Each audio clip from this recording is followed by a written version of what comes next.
Hi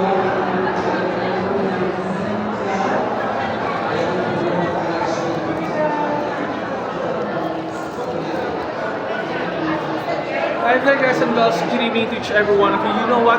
I'm supposed to watch a movie here in Gateway but time didn't permit me. Number one, the ticket booth is already closed, but I asked the manager if I can still come, and then he says yes, but there's no free grocery items, so I didn't continue at all. Even though it's some kind of 250 pesos, but I chose not to watch, and then I'm gonna try maybe tomorrow if I can have this event. But as what they have said, this could be a day 3 event of free grocery items. So if you have time, guys and girls, you can come here in Gateway to avail of the groceries like that they are carrying.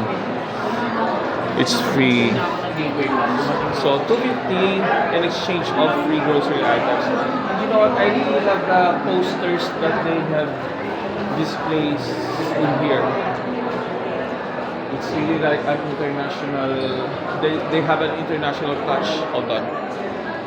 So check this out.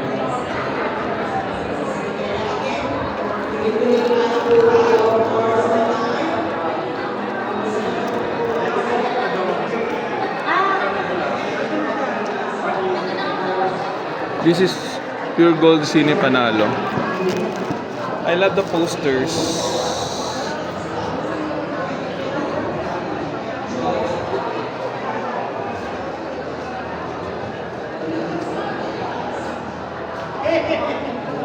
It's only 3-day run.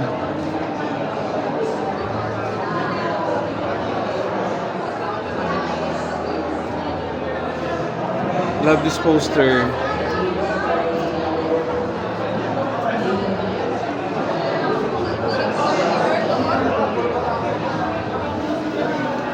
All these films, guys and girls, I think made by students from different schools. And this could be their year 3 or year 2, I don't know.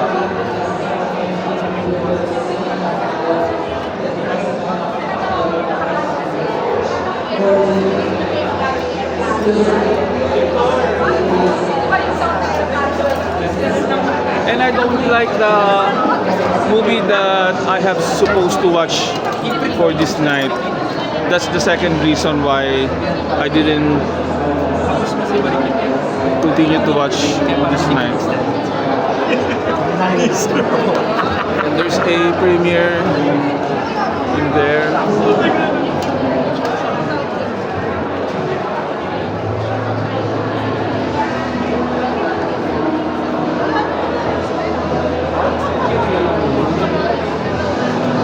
See those posters? It's like a mainstream ones. This is the Journey Mom that I am supposed to watch, but I don't like boxing. Even though it's JC Santos. There are celebrities aside from the non-showbiz.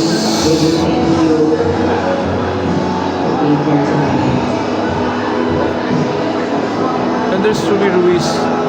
Now I know, guys and girls, not only for the newcomers.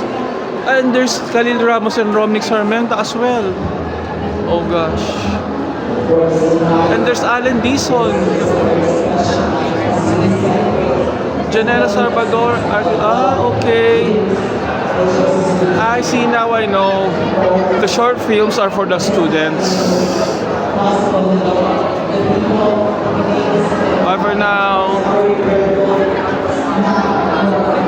Thank you for watching. Thank you, Lord, for the wonderful blessings that you give for all the trials and challenges that I surpass. Shout out to my first viewers and never get tired of my massive views. Thank you so much to every one of you and to all my silent subscribers out there. Hi. To my mother, Nico Fiamborno, Helen Loreto, and Christine, my sister. every one of you. Thank you. To all my lovely countries. Bye for now.